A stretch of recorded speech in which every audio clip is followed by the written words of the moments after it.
Hey, Geekscapists, welcome to a brand new Geekscape podcast. I'm Jonathan London, your host. If this is your first Geekscape, strap yourselves in for some pop culture talk, movies, video games, comic books, TV, all of that stuff that you love. I mean, the geeks have kind of inherited the earth, have they not? From my days in middle school going to local Austin comic book conventions and looking for that VHS of Pride of the X-Men. How rewarding is it that X-Men 97 has come out on Disney Plus and it's awesome? Because it all started back in the VHS or that pilot that Fox did for 300 grand, Pride of the X-Men in the late 80s that turned into the Fox TV show. And I was addicted to that every week.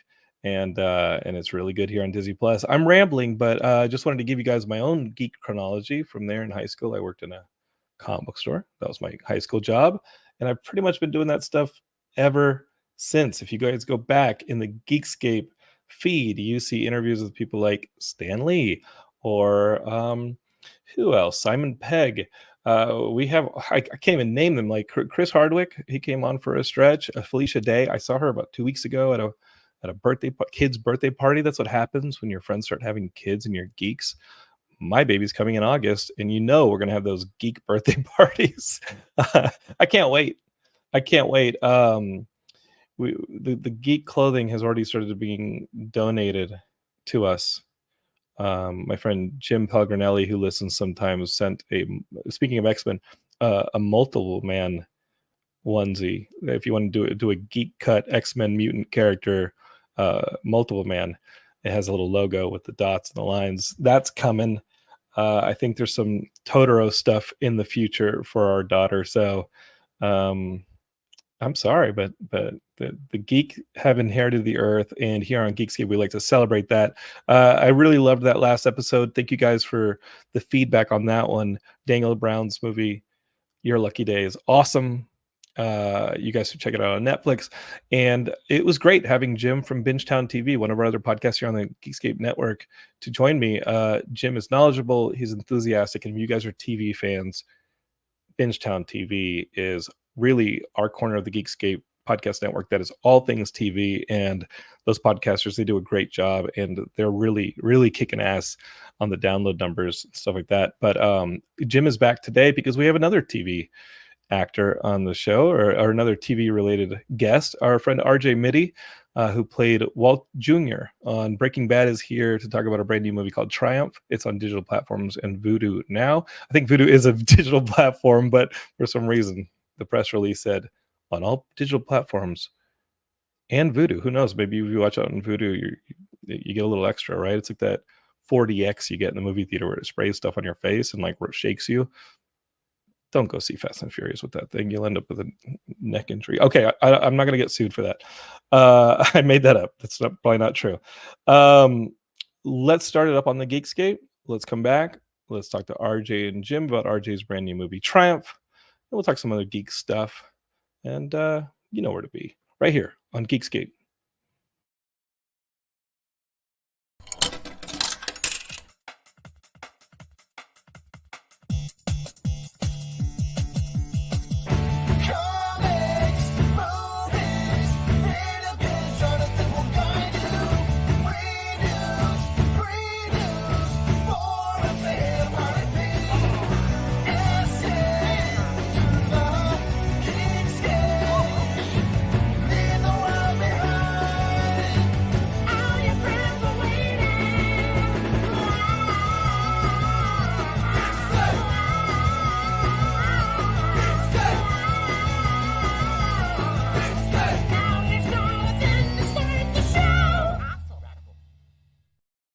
All right, Geekscapists, maybe you're watching on Facebook, YouTube, Twitch, or on LinkedIn.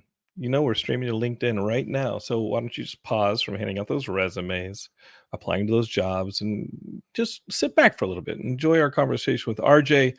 Jim and I are going to talk to him about this brand new movie, Triumph, on digital platforms and Vudu right now. And of course, you know him as Walt Jr.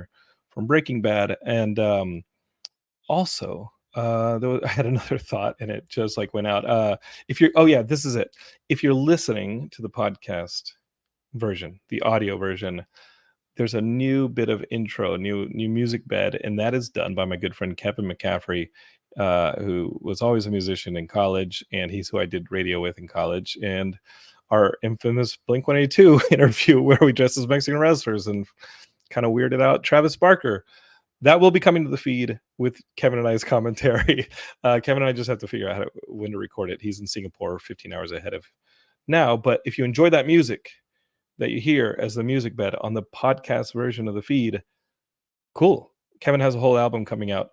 So he gave me some music to put there. And you should be subscribing to the audio version of the podcast as well, because stuff like my conversation with Rockney O'Bannon, who created Farscape, that Geekscape's named after, that's going real geeky, will be up exclusively on the audio feed as well. All right, let's get Jim and RJ in here. Jim, you good? I'm good. And here's RJ. How's it going? RJ, I'm sorry to interrupt your Xbox, your PS5 gaming. Hey, I'm still playing right now. That's why you can't. I got the hey, actually calm down. I'm PlayStation now. Yeah. Okay. I've converted. Can we talk about that? Because like I'm a PlayStation person too, but back in the 360 era, the Xbox 360, like that was the system. You have to have an damn. So I have like the Halo model. I have the original like all the original ones with the big booster packs that set on top. I always like made it a little uneven. Yeah. He just outgeeked me on Geekscape. Yo, he just outgeeked there me. It is. So if I was actually in my room right now, I would show you. I have a wall, and I have all my original. I've gamed a lot over my lifetime, and so one of the big things for me is I've been able to save all my consoles. That's awesome. Do you know how hard that has been to drag 90s and early 2000s consoles around? It's very bulky. Throw them. I know your pain. What was your first console? Because for me, I'm old. That NES, the 8-bit NES. But like, what did you start on? Oh, I thought you were going to say like, never mind. Anyway, Nintendo 64. Nintendo 64 was my jam because you got to blow in the cartridges. You did that with the original NES as well. Yeah. Original NES, like you had to do that to make sure. Yeah, but you didn't have to blow as hard. Oh yeah, you just keep it. Yeah. RJ, I'm sorry, but like you did. You give yourself migraine doing that stuff. The N64 was like this is how old that was my college system. And I think my biggest accomplishment in college was defeating Ganon in Ocarina and just being like, hell there you go. Yes. And probably my least best accomplishment was once I'd started dating, transferring my Pokemon from Pokemon Red to Pokemon Yellow, getting 2 Mewtwo's, and then throwing those motherfuckers into Pokemon Stadium, seeing them come to life and being unstoppable. Yeah. I don't know if you can call that a victory. That might actually go in the other direction when you're dating in college. That's the beginning stages of cheating. When you bought red, blue, yellow, and green to make sure you traded with yourself before you go to like the comic book shop to go battle other people for their cards with your loaded deck. There was a rule shortly thereafter called no doubles. No doubles. And I think I was responsible for the no doubles rule. They're like, this dork with his double Mewtwo's are just coming in here to take our money again. And the big thing was the Pikachu, from Yellow versus Blue, Red, and Green, because you couldn't get the same thing. And so like for me, I put all mine on my yellow one, so you can have the Pikachu with it. There you go. Wait, hold up. Is that the Pikachu you could teach surf? You could teach that Pikachu anything. Yeah, because that's the one that would follow you around. Yeah. Well, yeah, but the one on yellow, and I had yellow, but wasn't there a Pikachu that you could teach surf to? I think you could teach all of it. Yeah. I'm pretty sure that one lets you do everything. I'm not positive though. That Pikachu lets you do everything. Yeah. I think at that point I was 21 years old, and that was the only thing in my life that would let me do anything to it. I was 9. You just gotta rub that in. I know, RJ. I know. While we're on the Pokemon topic, I just recently rediscovered my old binder. So you know how like everyone's rediscovering their binder. You can make some money off that. Well, they're mine. They're mine. I'm not. I want to get them graded, but that's very complicated. People are like, "Oh yeah, just get them graded." I'm like, "Well, if they're very expensive, they're not going to give them back to me." Yeah, that GBC stuff too. I have I have wait. My storage unit. What you just said about your consoles is actually comic book boxes for me. I have about 75 comic book boxes, like the actual comic book boxes, and they're in storage at the moment. I could build probably a room with out of walls with these comic book boxes. Save them. And yeah, but people are like, you got to get them to GDC and get them all graded. And I'm like, dude, just the idea of going through them, organizing them, and finding the really, and there's some great ones in there, but like just the idea of going through that stuff in storage is brutal. Right. I don't even know when I'd be able to do that. So we're all collectors. So we all have a lot of things that could be worth value and things that they're valuable to us. Yes. Emotionally, yes. And emotionally, and that's how I feel about like all my stuff. And it's like, yeah, that's worth this, but it's like in reality though, it's like I don't really care about the monetary value of that. For me, it was like that was my first, like this was my first console, or this was that I carried this with me through all of my games, or I like with Pokemon, my first pack had a Charizard in it. And like very first opening pack, like I remember that day, like it was my birthday. I was at a pool, a public pool. Someone handed me my first pack. I opened it, and Charizard was there, and I was like, saving this forever. You know. What I love is that he, RJ went on to act in Breaking Bad, which is centered around like got some drug trade, but like already he was experienced because somebody over the pool was like, "Hey man, psst, you got that Charizard." Hey man, I got a pack. I got a pack. I'm gonna get guaranteed Charizard in this pack. RJ, you're from Texas, like myself. Loosely. Yeah, I grew up between my dad's side's from Texas, my mom's side's from Louisiana, and I was born in Mississippi. And like talk to me about that, because like reading up on you and in Geekscape is RJ's got this brand new movie Triumph, and it's about it's all based on loosely a true story from the screenwriter, but it's about overcoming this obstacle of wanting to be a wrestler in high school. Yeah, but talk about it a bit, because so we both Michael watched Coffey. the movie. We liked it. Did y'all like it? Oh yeah. Actually, if y'all didn't like it, y'all could tell me. It won't hurt my feelings. We're not going to tell you that.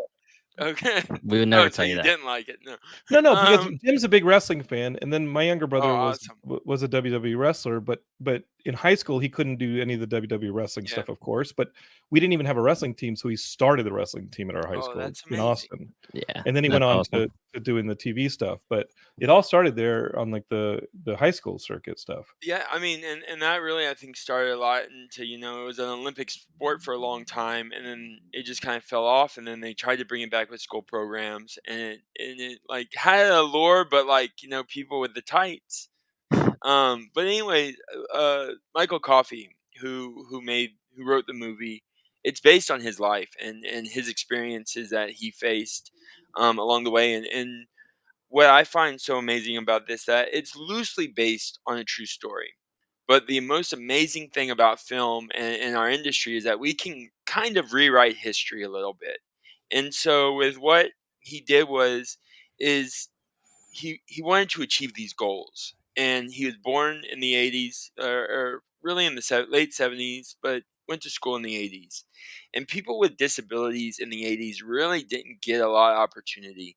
And for him and his life, this movie was kind of like if the world didn't tell me no, and I didn't accept this at that time, this is what would have happened for me in my life. And it's really everything that my character Mike goes through is things that he went through, but he did the opposite. What do you mean? And so like when he so in the movie he stands up to his father, and he stands up to like people, and he makes these friends, and in reality he didn't.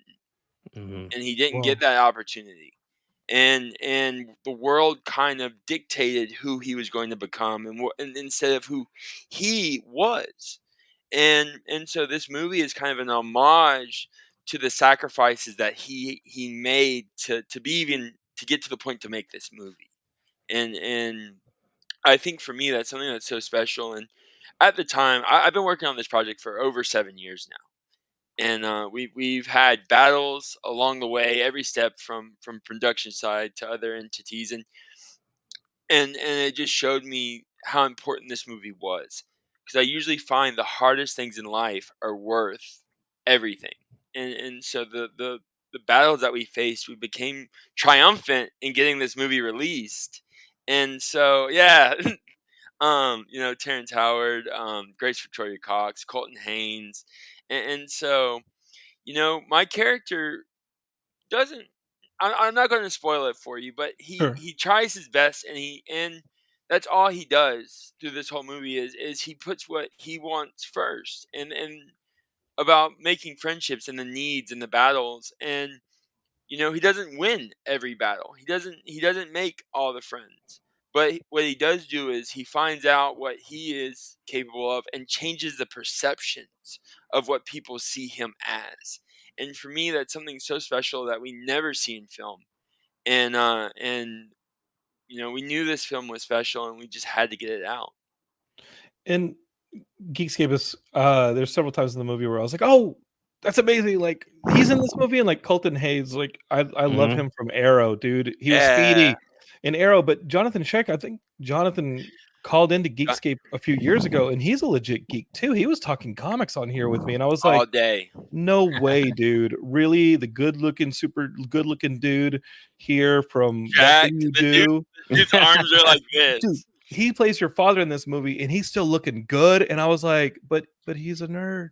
He's Why a don't I? super Why nerd. can't I look good? Okay, No, if you worked out and ate what he ate, you would look great. for real, because he looks all. I mean, he's great, and I really enjoyed talking to him on I Geekscape mean, years if you ago. if you heard I'm sure you heard his passion about the arts and comics and all the things that he's Mhm. passionate about. You should hear him talk about health and diet, and kind of like he's equally as passionate about that. That's great, man. So RJ, I'm watching this movie, and of course, like the Breaking Bad and stuff like that's Jim's favorite show. It's a It lot of is. people's favorite shows of all time. Thank I you, man. love that show. Giancarlo Esposito helped me propose to my wife on stage at Comic Con. So like, I love Oh my, I owe the whole thing, right? Like, I love the Breaking Bad. I love the Better Call Saul. I love that whole thank world, you, man. and We that was my did too. We introduction to do you. too. And It's a special. but Geekscape is, and I know y'all want to talk some Breaking Bad, Jim. I know you do, but RJ, I think you're the actual thing that I'm most interested in about is your parallels with the Mike character in this movie in Agreed. real life, because dealing with cerebral palsy, Yeah. being born with an issue where your cord was wrapped around your neck, as it also says in the character in the Yeah. movie, Mhm. and I was like, oh my god, this is why you had the brain damage that led to cerebral palsy in your real life. Yep. Then I find out you were immediately like adopted, and then I find out your parents went through a separation, and then I didn't research too deep. I wanted to get your story and honestly your Yeah. comfort level with talking about this, because Oh, if you're I not do it comfortable about it, like, professionally. and you know what's funny? My film producer Noam said he's shared a stage with you on panels and said you're a great guy. I don't know anybody who. I mean, I looked for people who talk trash about you. I couldn't find them. I'm gonna keep looking though. I'm gonna keep They're looking. out there. They're out I ran there. out of time. But like that was it. Almost feels like when you made this movie with the Mike's character, that the wellspring that you were drawing from was incredibly Oh intimate to yeah. your real life. Yeah, I mean, I as far as what I do as an actor, it all comes from experiences and living with and facing with different challenges from cerebral palsy to other injuries or living circumstances in life, and you know, I don't agree to roles unless I believe that I can do them justice and that I can portray them in a light that is realistic and relevant and that has meaningful impact. I there's a lot of movies out there that they're good and they're great, but they really don't have substance, and it's a cash grab. And for me, where I like to try to grab as much cash is the substance, Sure. Right. and where it's stories that aren't told, and so many people have this journey. This is not like some abnormal once in a million. It's like one out of 10 or one out of I don't remember what it is, but a lot of people have CP and don't even know they have it. And like same thing with autism, same thing with like the spectrum and different types of disabilities. As we've evolved technologies, we've like, oh, that's kind of not the traditional norm. And I'm very lucky that I learned at a very young age to embrace it and to not view others that are different from me as abnormal. But we all face similar battles and we all have these struggles, but we don't talk about them and we hide them and we put them somewhere where it's like they're safe. And so like for me, I want to open that up and I want to show people it's like how important it is to give someone an opportunity, even if you think they might get hurt, even if you think that they're not capable of doing these things. And my big thing growing up was can't is a decision. We choose to say, I can't do that. I can't be this. I can't. But in reality, nothing happens overnight. And it takes time and exercise and treatments or whatever it is that you're trying to achieve to negate that can't, because that comes from other people. It doesn't come from yourself. And so I just do my best to show that. And with stories like Triumph, it gives me that opportunity to show a like-minded, a realistic story that people are facing today. And RJ, knowing that, and knowing that you've had several walls that you've had to burst through Dude, in I order to, still got walls, man. I know. All day I mean, long. yeah, Everyone but does. Everyone it was does. your But decision to move back to Texas, all right? Like, I love it. I'm so happy I'm in Texas. I've been yeah, that bullet, man. until the power grid fails in February and you're freezing your tuckus I off, got a generator. and Ted Cruz flies over your head so you can go back to Cancun. So I live in Mexico pretty much. We don't pretty have that much you issue. do. Pretty much you do. You'll just like take a little boat around there. Dude, I go south. We used to make that drive from Austin to Guadalajara to visit our family Oh, every awesome. summer, and I miss it What, like dearly. And I need to take 11 hours? yeah, but it was worth it because it's like my grandfather and my mom would drive, and I do and 11 hours like standing on my head. I drive to near California like it's about 10 great. times a year. Come out and Ooh. visit. You can be on Geekscape right here with Down. us. And the thing is, like, what was the hard? I mean, I can't even ask you like what the hardest one is, but like, I'm reading like your mother had paralysis. So By 13, yeah, you were kind of like so economically in do you want charge do you of. want to know all the hardships? Is that Yeah, what you're asking? You're like because give the me thing, RJ, hardships. because the thing, RJ, like, what were the points where you had to actually push yourself through the can't that almost felt insurmountable? Dude, right now, every day. Oh, But this but conversation? Yeah, I right, know. this You podcast. making me talk about this, Jonathan. I'm out.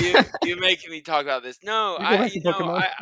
I think it all for me. I remember my biggest decision where I went, and I know it's like I can't, for lack of a better term, from where I was a boy to a man.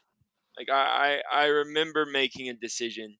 So my sister was born, and that's what brought us to California. Was my sister. That's what people. She was 1.5 at the time, and someone saw her at a water park, and that's what brought us to LA. But about a year before that, 3 months after my sister was born, and during my mom's pregnancy with her, she had hyperemesis. I don't know, for people that don't know what that is. That's pretty much where the body rejects the baby, and so the body is trying to kill the baby every step of the way. And so it was a horrible pregnancy. My mom was sick.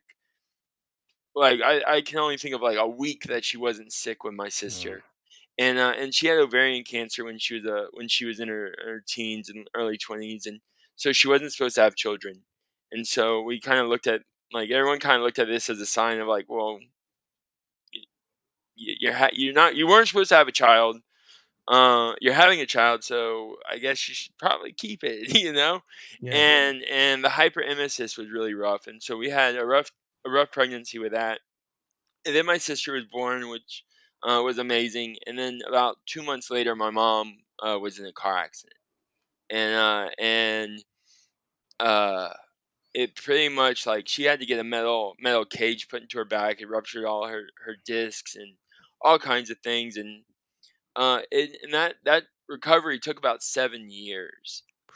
For the first like 4 years, she couldn't lift my sister. She couldn't lift anything heavier than a loaf of bread. And so I remember after the car accident, because like my parents divorced when I was 2 months old, and my dad um uh was had some mental issues. He was bipolar and schizophrenic and manic depressed, all the things, and so um he was kind of like, it turned into like, if you leave me, you'll have nothing, and so we had nothing. And we lived with my grandparents for many years, and we bounced around, and I spent a lot of time with my uncles. And uh, right when my sister, like right before we just got a house, it was the first time that me and my mom had our own space in like pretty much the entirety of my existence at that point. And so we're doing the things. I'm taking care of her with a hyperemesis. She has the baby. We're going to school. I'm about like 11 years old, 12 at the time, I think, probably closer to 11. And the accident happens, and it's like, well, you can't lift her, you can't do these things, you're not gonna be able to work, like, and so really couldn't do. She could still walk, but Sure.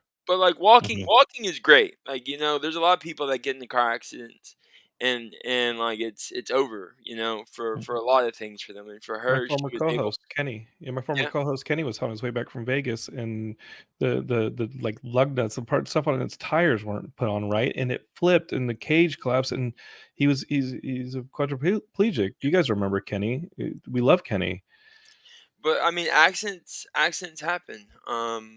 Like all the time, accidents are happening, and one day you're whatever you think you are, and something happens, and it changes you. And for better or worse, I think it's a great opportunity that what we have as human beings to evolve and to grow, and to take something that some people can't handle, but there's nothing in life that our species can't handle.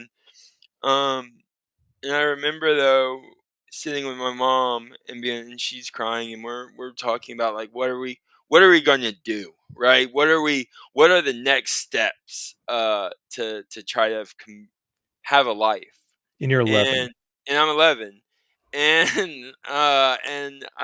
she's like, we're going to sell the house, we're going back to my grandparents, we're going to do this, You almost sold the like, Charizard card? so I probably would have, It was gonna come to for that. sure. It was Well, gonna come no to no that. one no one bought Charizard cards back then. Right, No right, Yeah. one right, no one right, no one right. cared about memorabilia. Remember the geeks got the earth now, man. Yeah, Yeah. yeah. We care now. We care now. We care now, but 20 years ago, if you would have tried to sell a Charizard for like $20 million, you would have got laughed in your face. Um, but like we're having this conversation. I'm like, I can do it, and I remember that conversation. Like You said that. I'm 30. I said that I'm 32 now, and I remember that conversation so clearly. And I'm like, Mom, we can do it. I can do this. Whatever you need, I'm going to make it happen. We're going to make it happen. And I did work. I started working when I was like 8, not in the industry, but like in construction and fishing and other things. And so like I had a work ethic to be like, look, I'll do whatever it takes. We're not losing our house. We're not moving back to grandma's. We're gonna make it work. And so from that day forward, I made it work. And um, through her recoveries, and then raising my sister, and then all the things that happened along the way. You know, about about a year and a half after my sister was born, so my mom's still kind of fresh, injured. My grandparents on both sides were dying at the time, and so like I'm back and forth between both my grandparents, and so we're kind of like, see, I can go into a lot more details because a lot of other things were happening, which put us into Houston, because right after about a year or 6 months after my sister had born, my grandmother on my mother's side, um, and my grandfather was fully paralyzed from a stroke in '92. So he was in a wheelchair, and my grandmother was had cancer on my father's side, and my father mentally not well could not handle a lot of it. So we took on that responsibility as well at the time, of going back and making sure they're okay and kind of figuring that out. And they were like, well, hey, sell your house. We're going to move you to Houston. If you're going to keep driving back and forth like this, we're going to move you to Houston. And so we moved to Houston right after that. And it was a lot nicer house. So I was okay selling the old one. It had to be in Houston. Had to be in Houston. I'm an Austin snob, but it had to be in Houston. Well, but at least, because my grandparents lived in Austin. Right. And my mom's side of the family lived in Lafayette, Louisiana. So Wow. Houston Right was the middle road. So it was 2.5 hours in case of an emergency. We had to get to Austin, or if there was another emergency in Lafayette, it was another 2.5 hours to get to Lafayette. Smart. Yeah. And so that was kind of the middle ground for us of driving back and forth. And an agent saw my sister at a water park and was like, "Hey, I'm casting for a Luso Ball campaign. I've been looking for redhead babies all over the nation. Your baby is perfect. Let me get your information, and we would love for you to like." We're like, "Who is this crazy woman?" At the time, and it turned out to be a legitimate agent, not some random. They were on like a family retreat or something at this park. And RJ, I just watched that Nickelodeon documentary series. I've seen clips. I haven't watched the whole thing yet. So. Look, all I can tell you about the entertainment industry is that there are monsters and there are angels, and like some people are very like, it's a business. It's a $1 billion industry. People don't make billions of dollars being good people.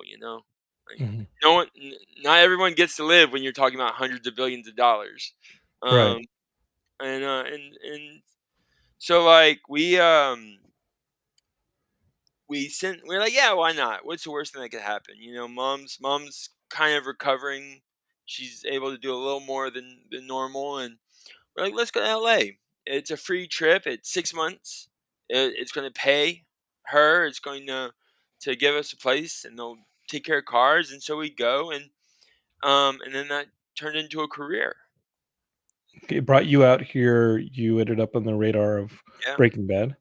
Yeah, so when I got there, they were like, "So RJ, would you like to try acting?" And I'm like, one of my favorite things that I tell people about LA, and it's not the same because technology is different, but back in the early 2000s, if you were in LA and you weren't from there, you didn't go to school, and you didn't act, why the point are you there? There's nothing for you at the time. And so I was like, yeah, I want to try this thing, and I started doing extra work. I was on Hannah Montana, Everybody Hates Chris, Weeds, Seventh Heaven, about 14 different shows and movies as an extra. And actually, one of my very first auditions, you'll get a kick out of this, was a PSA for the state of California for a anti-meth campaign. And you can full circle. Full circle. You can find this campaign in it was 2006, 2007. It was like a father coming in high on meth and like screaming and throwing stuff at the family, and like it was like methamphetamine. And it just says meth. Don't do it. But I didn't get the role. I didn't get the part. And then fast forward like a year later, I started auditioning for Breaking Bad. You got the more important one. I got the more important. You got when it comes to meth entertainment. Yeah, right. The subset. Our friend Melissa Sanchez is in the conversation over on Facebook. She says, "How come you didn't tell me you were having him on?" Melissa, I told everybody I was having him on. I posted it. You guys saw that. Melissa's one of our friends. Melissa also has an ailment that keeps her. Actually, Melissa's in a chair, and she used to come to the Geekscape booth, and we'd have Melissa. She's an incredible artist and a wonderful TV fan, and she's been with Geekscape since the start. I first met Melissa because I'd shoot punk music videos, and I'd go to punk shows, and there's effing Melissa in the mosh pit Like That's awesome. what? Amazing. And she just isn't going to take no for she isn't going to take no for an answer. And she'd show us art that she would do for bands, and the bands would put the art out. And then I was like, Melissa, why don't you do some stuff for Geekscape? And then you've signed it at Comic-Con a few times for us, right, Melissa?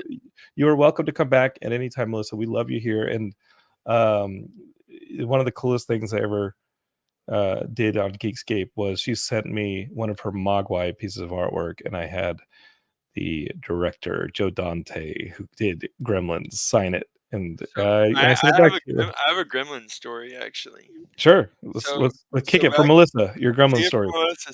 So I don't know the verification of this, but my buddy for many years told me about this, that before Gremlins came out, his dog Gizmo, he met the people, and his dog Gizmo was Gizmo in That's who they named Gizmo after. Yeah, was his dog. Wow, it was his dog, and this was many moons ago.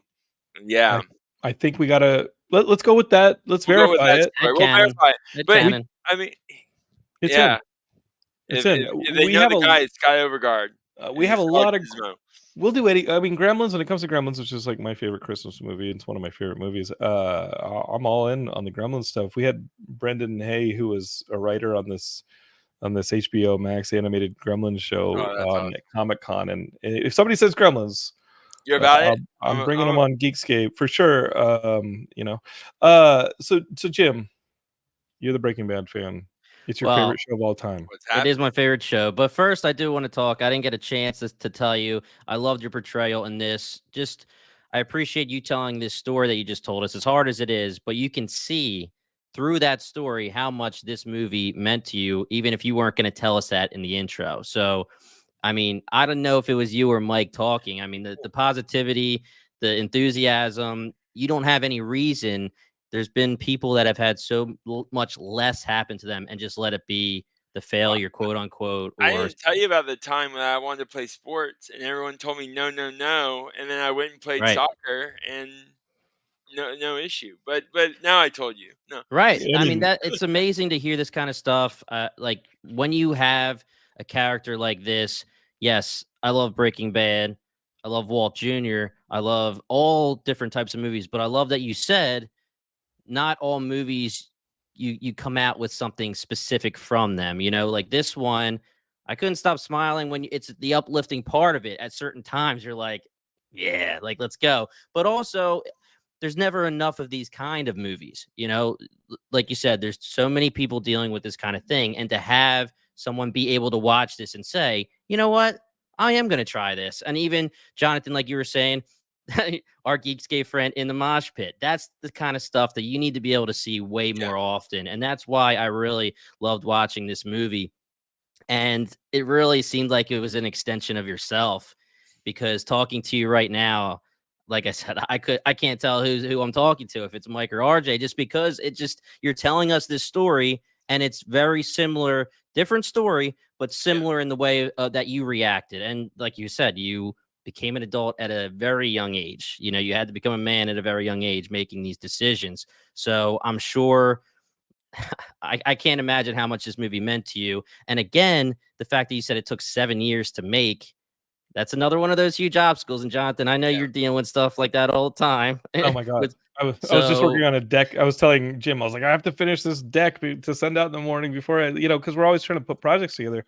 Yeah. But RJ, the reason I wanted you to talk a bit about your own personal life is just to give that background that you've been through it, and this character reflects that.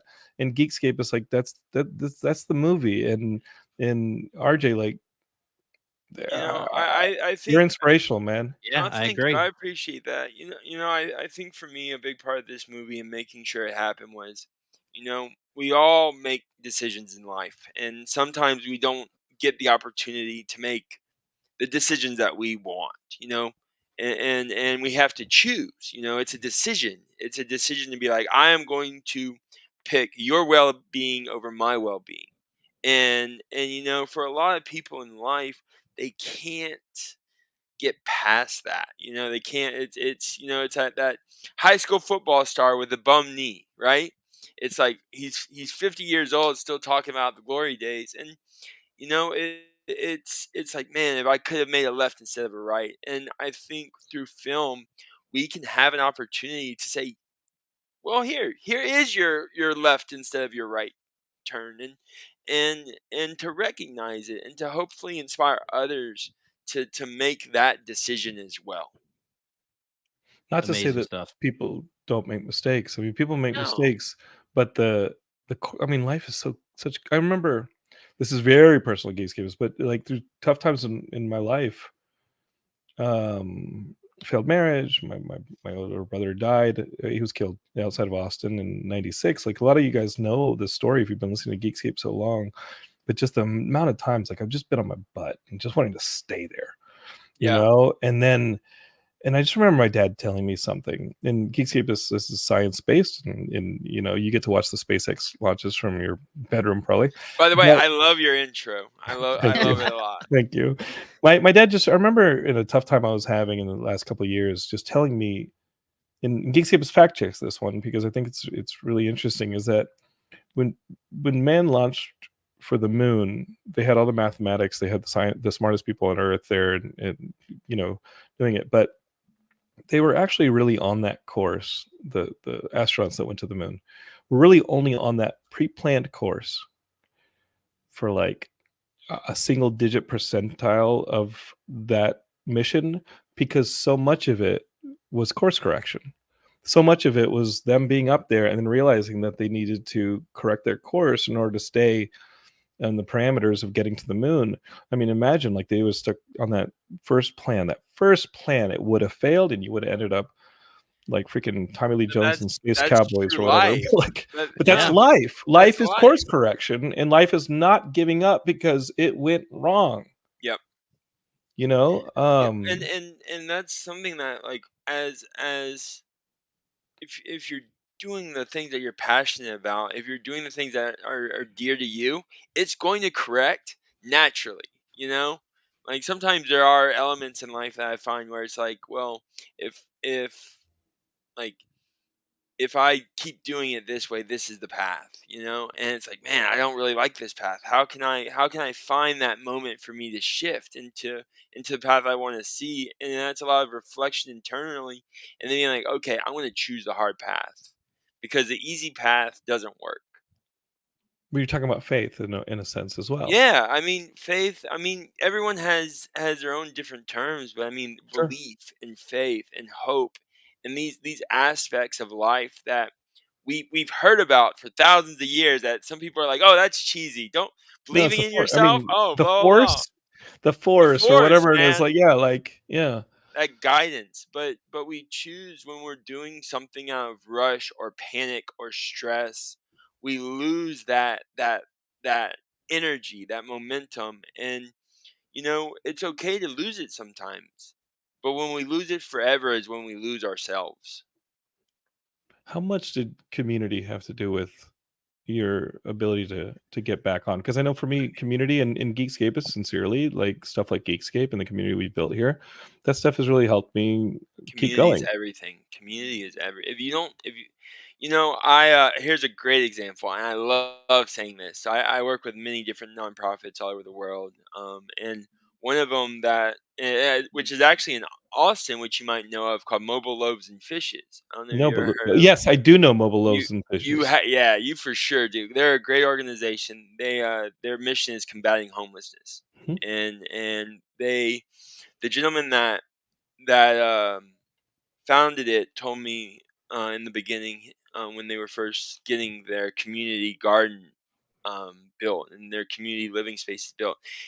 And he's like, "What's the number one reason for homelessness?" And I'm like, "I couldn't tell you." And he's like, "Just give me one." And I'm like, "I don't know, like mental illness, abuse, the stuff that we always hear." Not And taxing he's like, billionaires. "Not texting billion, no." It- he he said the number one reason for homelessness is it has nothing to do with any of those. It's catastrophic loss of community. Hmm. When we have catastrophically lost our community and you have no place to turn to, the only place you're going to be going to is out on the street, and the street creates community. And when you live in this community of people that are like-minded you, that their previous community has casted them out, this community doesn't judge. They don't care how much drugs you're doing. They don't care about your mental illness. They don't care you panhandling. No one's judging you for those actions. And that's why people tend to stay homeless. Why would I go back to this community that threw me away? Why would I go back to a community that's going to judge me for doing these things or whatever it may be? And in that, he's like, the struggle is reintroducing them into a loving, caring community that is not going to judge or devalue who they are as individuals.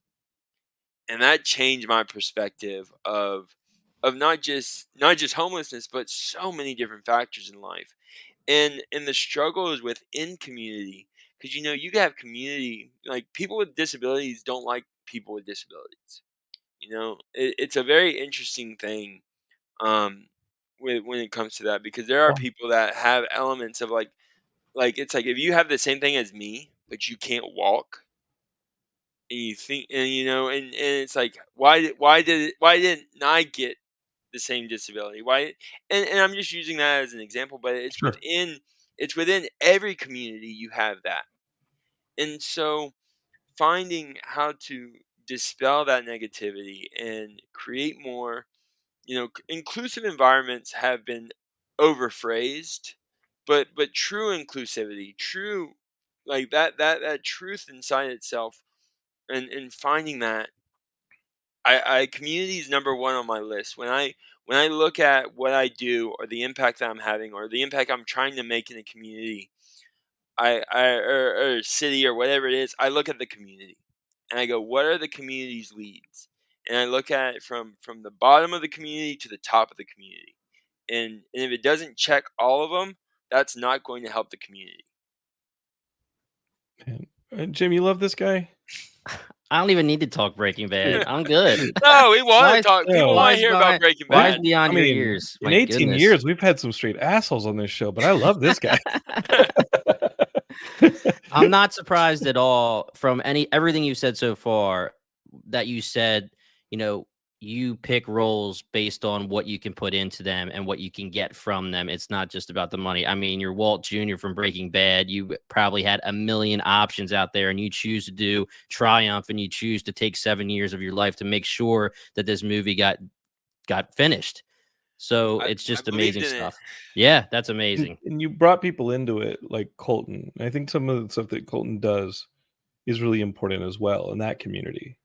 Yeah, right. Very much so. And so just being an advocate, right? And Geekscape that's his story to tell, but but it sounds like you're gravitating towards people who want to help you in this mission. I try, that like-minded individuals that want to grow, that may not know how. And I find I don't seek them out. It kind of happens organically, and I think for me that's another factor of don't force it. Like let it evolve. And with Triumph and all my other movies, really, I do my best to let my character help evolve naturally, which helps other actors evolve naturally. And when we're all doing it together, you're creating, like, where one story starts and then you filmed it and you look at it and go, man, that's not what I thought, but it's amazing. That's not what I wrote, but the meanings are there and the story is there. And, and the fact that it's a tapestry built from all these people working towards a shared cause. Jim wants to know what Jim, what do you want to know? You can talk. You can talk now, Jim. It's okay. I'm like, Jim wants to know what Bryan Cranston eats in the morning. Okay, he's like, what's Vince McGilligan's secret? Oh my god! I want to know. I mean, I'm not saying dude, I can have this conversation forever, RJ. Me too. Like, I really can.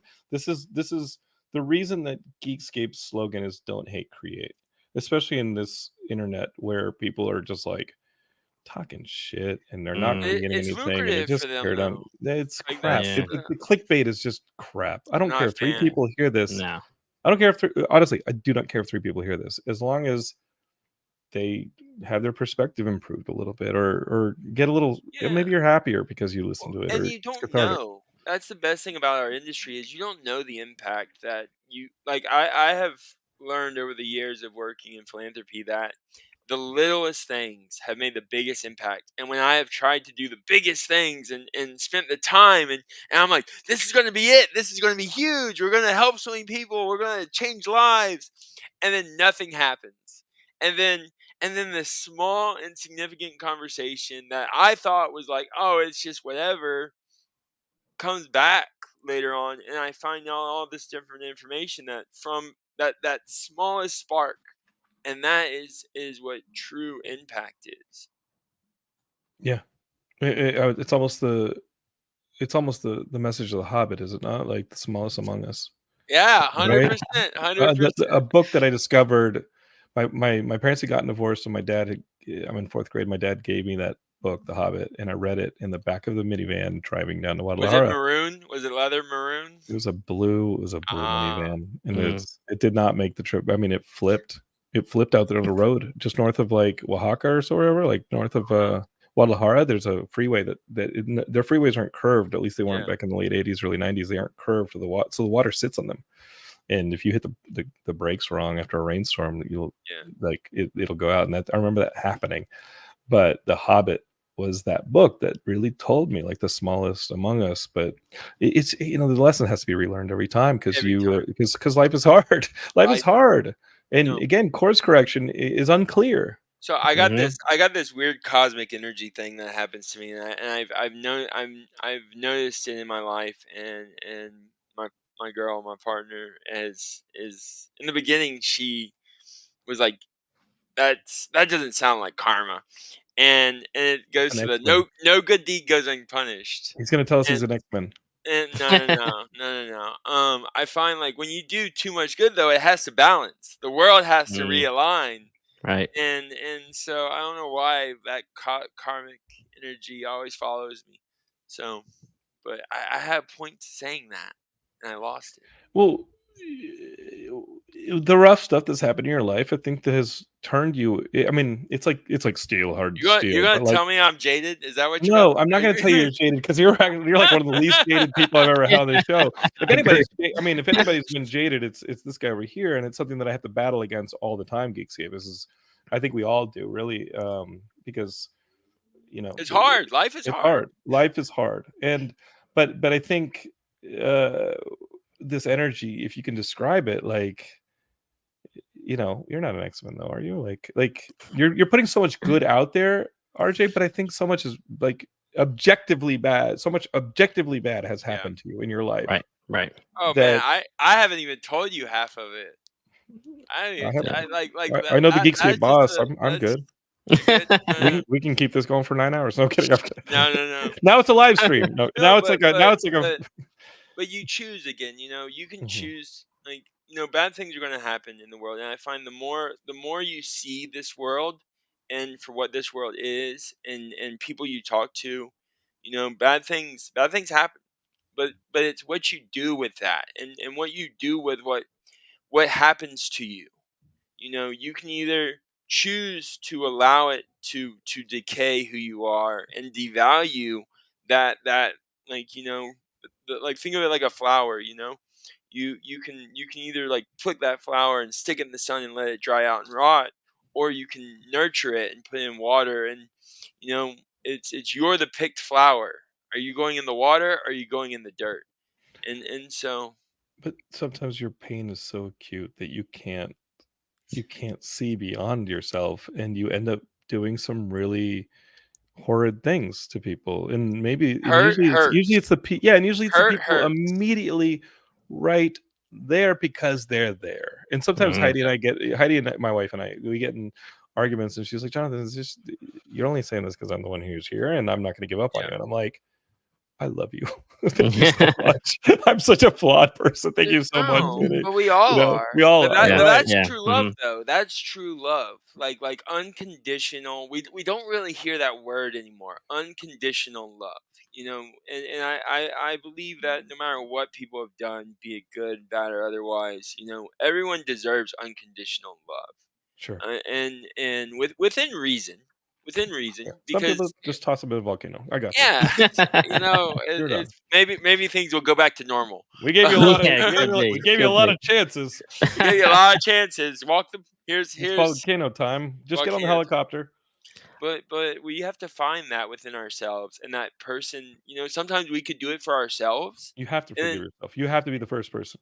you have to be the first person, but not everyone can.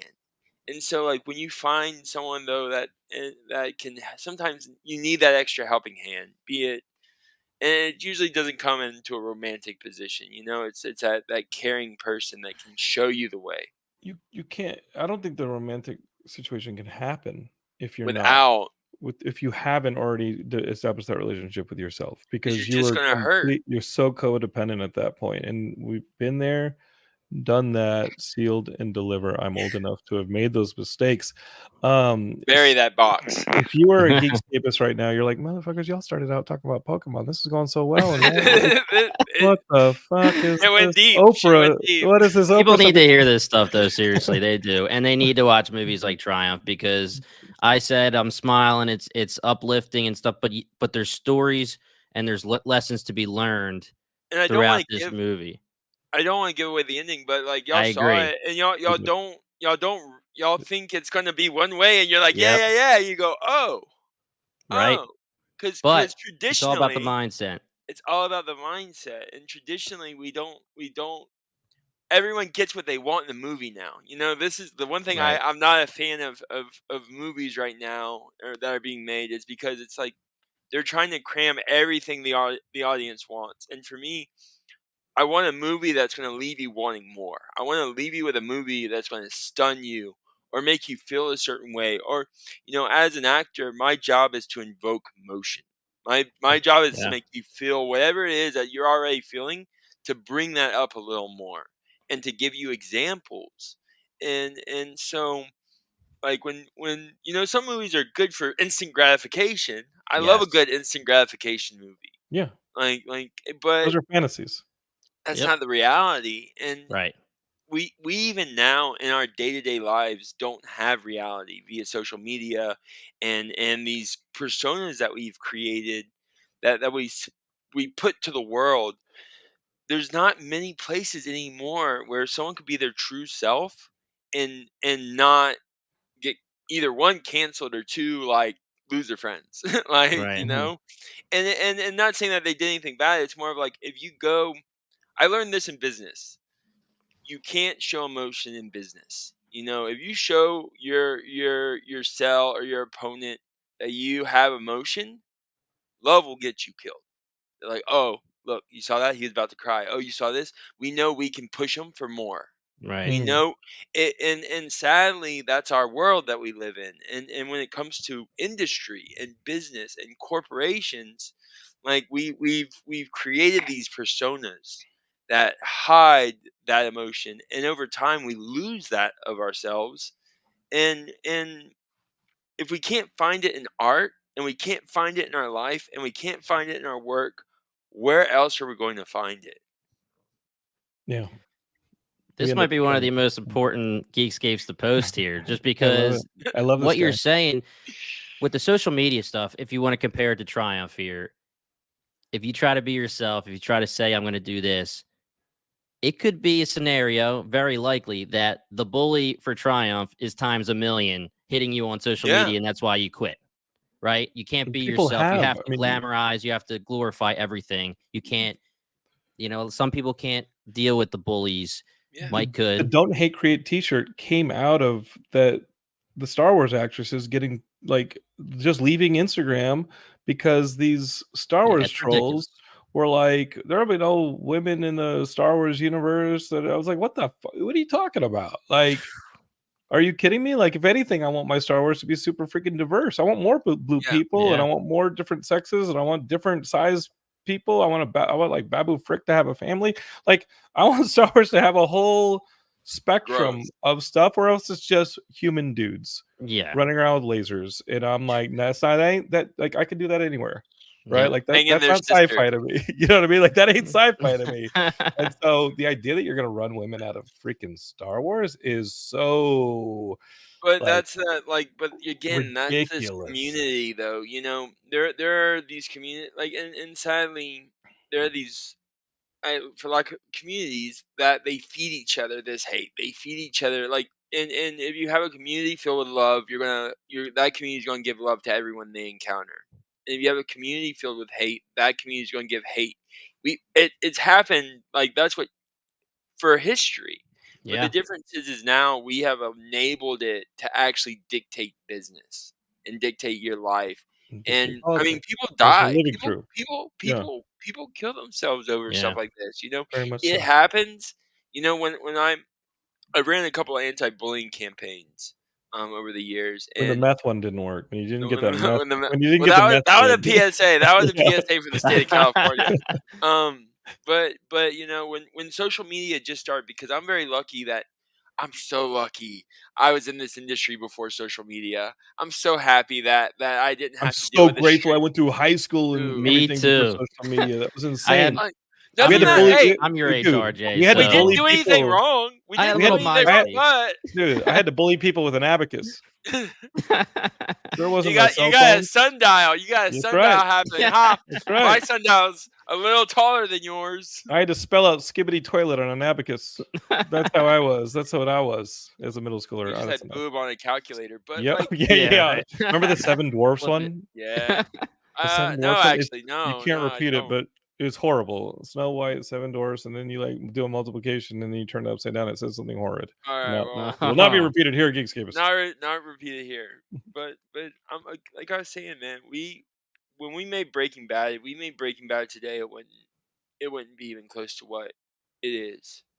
Right. If the show came out now, it wouldn't have survived. I mean, we had a hard time surviving then. Every It year wasn't until that strike that allowed people to catch up, and then Netflix, like came I into tell, I tell existence. people, I tell people that all the time. The first two seasons of Breaking Bad was touch and go. People were not Yeah. discovering that show, and then the writer's strike happened in Piracy. 07, and When was the people last saw it time? on Netflix. Yeah.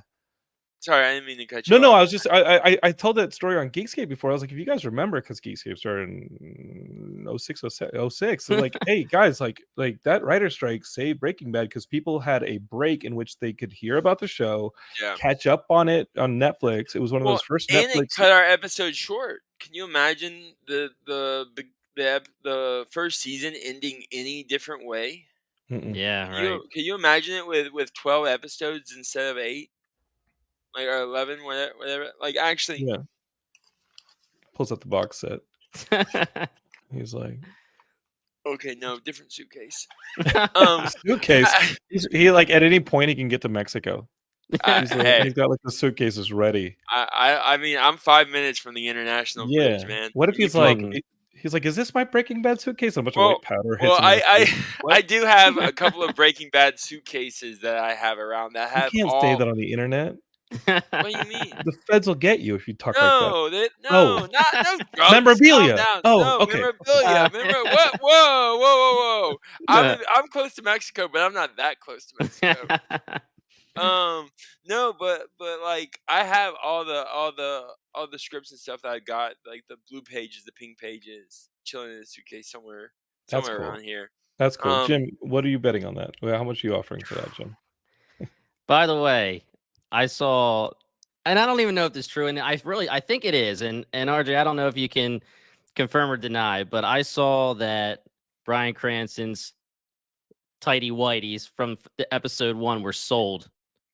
What They was were. it, 10 grand or so? 10 grand, yeah, auction 10 grand. Honestly, I would think that they would have gone for more. I thought they were Yeah. going to go for more. Yeah. I was hoping they were going for more because I have my crutches, and You're like, come on, baby. like, yo, I'm not giving up that Charizard. No, I'm not giving my crutches up either. The Smithsonian actually asked for them at one point. So Breaking Bad's really? actually in the Smithsonian for American movie history. Wow. But as it should be. Is definitely. We were very lucky. For that decade, maybe The Sopranos, but that's earlier. Like for that decade, what is the show that so that period of time has been labeled the golden age of television. Mm-hmm. So during that period of time was the golden age of television, and that included like Mad Men, Breaking Bad, Hell on Wheels, like all like no there are movies and there are TV Walking Dead, shows. of course. It goes Walking back to Dead, I Walking Yeah. mean, Dead, like still was echoes a today. juggernaut, right? But like really, there was movies and there were shows. And if you did shows, you only did shows. And if you did movies, you only did movies. And there was no crossover. And Mad Men really pioneered the. Some people don't like the word, but I love cinematic television, like true cinematic television. And that never existed before. I mean, The Sopranos No, kind of you'd get had it. laughed out of meetings. Like my friend Ari had a meeting with someone, Laura Foss. He's a screenwriter. He's a really good screenwriter, and he was pitching his TV show, and the woman said, "Who do you see as the lead?" And he said, "Tim Roth." And she said, "Let me make this perfectly clear to you. Tim Roth is a movie actor, and he will never, with a period, ever do a TV show. Ever." Maybe not even 5 years later, Tim Roth, what did he do? What is it called? Lie to Me? Like, or whatever. Yeah. Like he does a TV show. Right. So when I first started, I was like, YouTube, right? I was like, well, maybe I should do a YouTube stuff. Maybe I like this media, And my agents like set me down and said, if you go on YouTube, we are dropping you. Whoa. Yeah. We will not work with you. My like, and not just one agent, multiple agents. And like in hindsight, I'm like, I should have just said fuck you and did a YouTube thing. But like at the time, it was so ingrained, and like Right. the industry There's a didn't want to stigma. lose control. Well, they didn't want to lose control, and Mhm. and the TV, the movie, the film, the commercial, Right. and then media. And when media took into place, a lot of industries lost money. But I mean, they didn't lose money; it all disperses. But they Right. were like, no YouTube, The watering no hole is like, not. It's not easy to siphon from the watering hole anymore Mm. because now everything's. So what's your OnlyFans? If that's your logic. Put the Well, link that- in the description. I didn't like, exist yeah. then. Yeah, I mean, I can put a lower thirds on here if you'd like. I'm working on it. video, I'm working on the it. OnlyFans. I mean, it sounds like you're very progressive. It's You wanna only do- breakfast. Only You wanted breakfast. to be an early. You wanted to be an early, adopter. Or the OnlyFans. Yeah, I have only one. breakfast. Only I'm breakfast. starting a website, Geekscape, and you can be a part of it. But it's Lonely Fans. Perfect. Lonely Nobody's fans. on. Nobody subscribes. It's just me. I'll go there. I'm crying. It's just me I'll- crying. I'll soothe your loneliness. I like the yeah. way you cry. RJ, what do you? Let's talk. What are you playing on your PS5? You're like an adamant PS5 guy now. What's the game? So yeah. I What's the mean, game? so it's hard because I'm always traveling. Sure. So I jump between. So I Overwatch, Fortnite, Apex, and then I used to play a lot of COD, but when that's 200 gigabytes, man. I play a lot of other games, and that 200 gigabyte space really threw me for a loop. Do you ever think about getting one of those Steam? The like, the ones, the those the, Steam the Decks? extra engines, yeah. No, yeah, I mean, yeah, because if I'm traveling a lot, I gotta have a PlayStation system, but then I also have look my cool. Switch for traveling, Right. and then I'll sit down with people on the I've had plane 2 or something. Switches stolen. Every my time I God. get Oh, gosh. anytime I get an iPhone, a Switch, always They're gets like, gone. but they know. I don't that even you- know how. But like, they're like, hey, let's go steal it from that kid who's Straight like, up. I get that's messed Yeah. up. That is lot. messed up. But I always end up sitting on planes next to people who they pull out their Steam Deck, which is a very powerful system. It's like a PlayStation with a bunch of sick. all sorts of stuff, and they always give me this smirk, like, nice kitty toy, and then they play a Yeah. game. Then they play a game from the fucking Dreamcast. From the same, yeah. like they pull out this really hot Steam Deck, and I'm like, oh shit, they're gonna play with like Spidey God of 2, War. You're gonna or like they're gonna go play like Ragnarok or something, something Yeah. sick. And then they're like, oh yeah, here's fishing from my Dreamcast days. No. And I'm like, what the fuck? Are you No. doing a trucking simulator? You know what I mean? Like, you just talk shit Do for you me, like playing remember Mario. the suitcases that came out like 15 years ago, Yes. where you could plug your stuff into it and carry them? I Oh, was yeah. I was all about that until I lifted one. Oh yeah. I never had one, but I'm sure they're Like, heavy. you said you don't quit, RJ. but you quit that kind of gaming because no, man, that messed up my shoulder. I moved quick, so like literally, I was in Arizona on Saturday. I flew back here on Sunday. Like, so RJ, I appreciate you being here on Monday, man. Like, dude, I want you on the show all the freaking time. Are you playing the do you play any of the games that are not like kicking the shit out of 12-year-olds online games? Like, do you play like the Spidey game or anything like that? So I remember one of my favorite games. I played the first Spider-Man. I was a big fan of It's phenomenal. The Toby days. But I've been playing Avatar. I forget what the name of it, the Avatar movie based game, and that's what I've been playing. I mostly play online because for me it's so I have friends all over the place. I never really get to see anyone. It's Sure. either I'm home or I'm working, and so for me it's multiplayer games for the most part because we can go get into a party and play some games and and talk and BS and do whatever. And so I used to play a lot of solo games, but as time, I've been doing the VR. I got the Quest 2. I've been tearing it up. Talking about kicking the shit out of 12-year-olds. I literally, now the feds are coming. I'm like, there's this kung fu game I've been playing, man. It's like right to the face. They're like, boom. And when they go down, you hit them a couple of times on the ground. It doesn't count, but it shows everyone around you.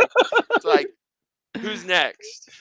He lied to us. Doesn't count, but we're doing it anyway. Remember how he talked about balance? He was acting like he was such a good person earlier, but now he's talking about beating up a 12-year-old publicly. It's balance. It's VR balance. It's not real. He's like, I did my Mother Teresa act. Now I get to crap out of some 12-year-olds. I taught a kid karate on it, actually. I was fighting some kid. I'm like, hey man, look, I don't think you're throwing the punch right. And I'm like get into a stance. He goes, I'm like, do you ever do any martial arts? He's like, I've done karate a couple times. I'm like, get into your karate stance. All right, now give me a high give me the punches. And he did it, and then he kicked my ass. And I was like, cool kid, have a great rest of your day. And and then he's like, was that Walt Jr. that was just talking to me? That kid sounded like Walt karate. That's hilarious. I mean, speaking of never getting to see anybody, how was the Breaking Bad reunion with everybody looking fantastic on stage? My goodness, looking nice and sharp. Herding cats. It was so amazing. Everyone was just so ecstatic, and we were all, when I first started Breaking Bad, I didn't get to do the cast dinner in the first season. I was the very last person to be casted in the show. They were already filming the show when I was casted. Wow. And so looking back at the dinner we just had was kind of like the first time ever that we all actually weren't like working or at an event, and we actually got to actually sit down. So for people that don't know, we the SAG Awards that just happened, you can see it on Netflix now. It was kind of a reunion. It was a reunion technically. Yeah, pretty much. Where we presented best ensemble to Succession. 10 years later, after we won the award for best ensemble, handing off the torch. Sure. No, I think you guys are still kings. I mean, you're talking to the guy who has Breaking Bad as #1 of all time, so I agree. What do you say? Do you have a tattoo? I can't show you where it is, but I got it. Yeah, okay. Show me later. Send it to my DM. I'll put it on my OnlyFans. It's my Lonely Fans. Here we go. Lonely fans. Yeah. But we did that, and we literally immediately left, and we all went to dinner, and it was so much fun. Everyone has musical backgrounds. When I was on Breaking Bad, I only been in the industry a very, very, very short period of time. Everyone else had 30 plus years. Like Aaron had like over a decade. Of working in the business, and we're not counting Price is Right. We're not counting that Price is Right. Price is Right doesn't count. That doesn't count. Not counting that one. That doesn't count. That's or Need for Speed. No. Look, anyways, moving on. Moving on. Anyways, but such a jerk. Aaron, if you want to come on, you can make fun of me. We would love to have you. We can talk Need for Speed. He's got the need for speed. Jonathan's got the need for speed.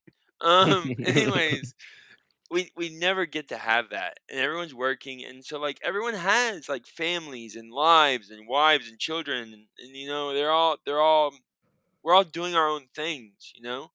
And so like after the show ended, we kind of all like Dragon Balls get scattered to every end of the world, and so this was like that one time they were all together, and Bryan Cranston is is there, and He is Shenron. he is Shinron.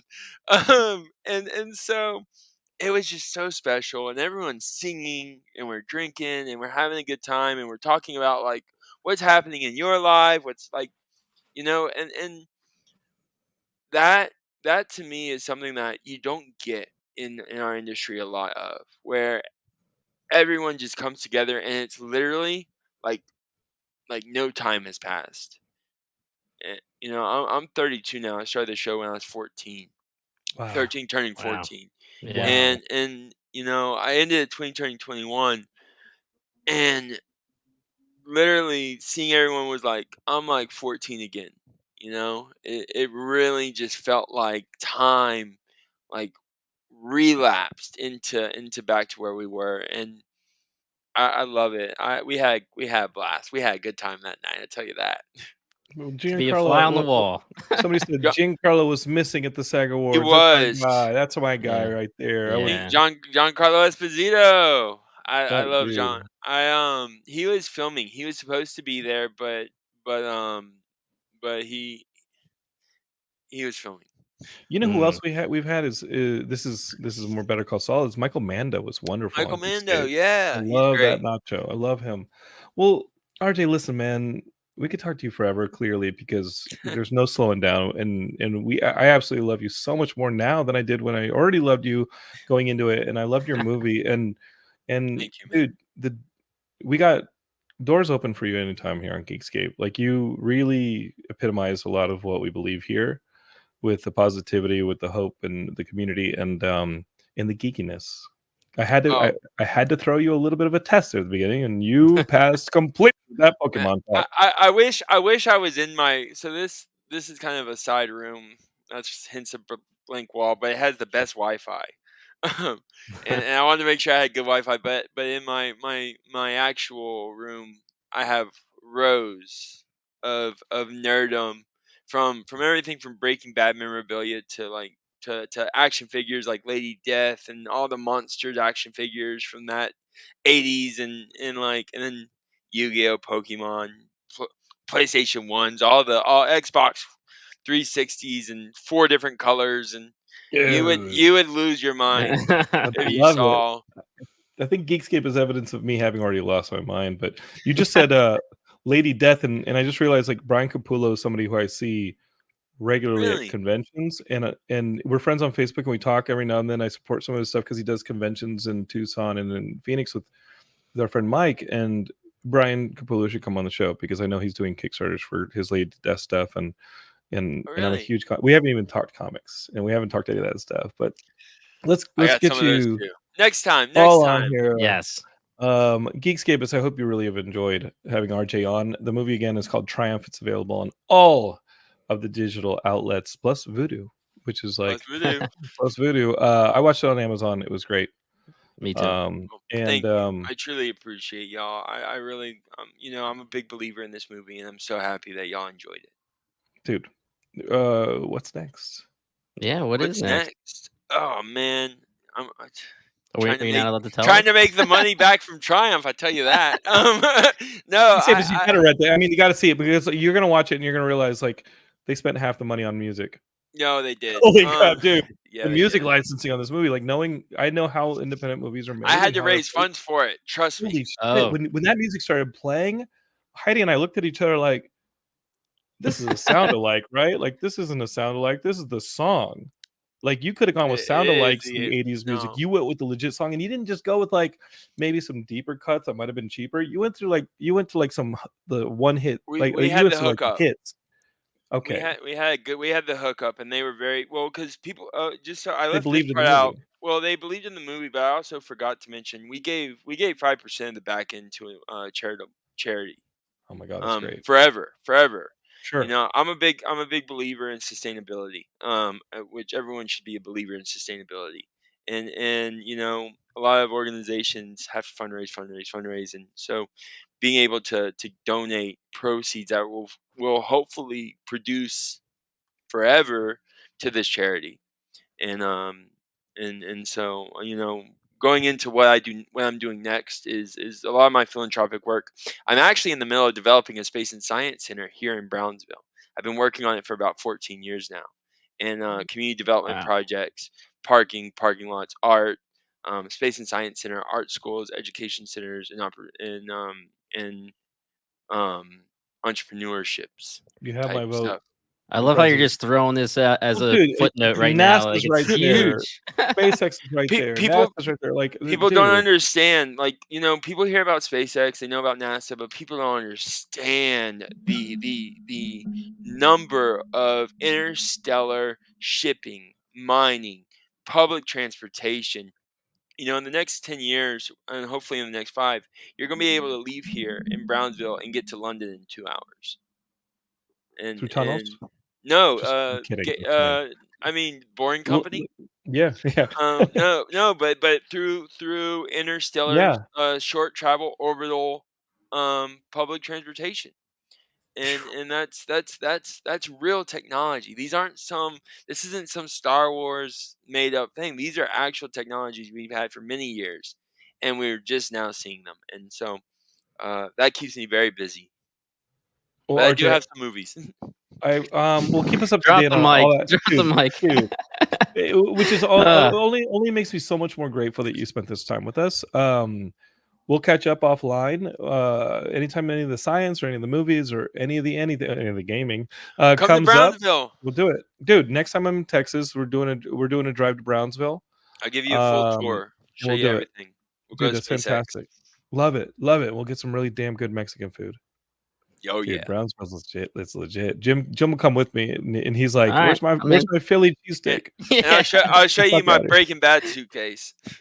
Absolutely, the one without the cocaine and the meth. The one without the cocaine. Don't show me that one. No drugs here, my friend. Okay, thank you. Good, because I'm a straight edge kid, as you Geekscapes. No, thank you so much. Geekscape is you can follow RJ on the socials. What's the best?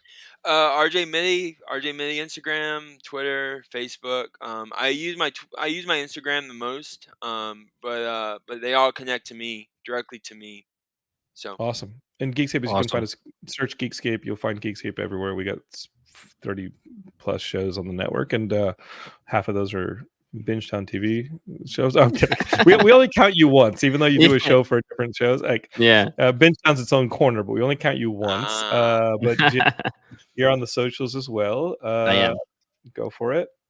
At BingetownTV is where you can find us pretty much anywhere. In Geekscape is if you've not enjoyed your Geekscape, you can send your complaints to Jonathan@geekscape.net. Of course, leave us a 5-star review if you thought we earned it on any podcatcher you listen to. Share it with your friends, and all of that helps us get amazing guests like RJ on the show because they see what we're doing and they like it. Until next time, Geekscapers don't hate, create. All right, we'll see you then. Peace.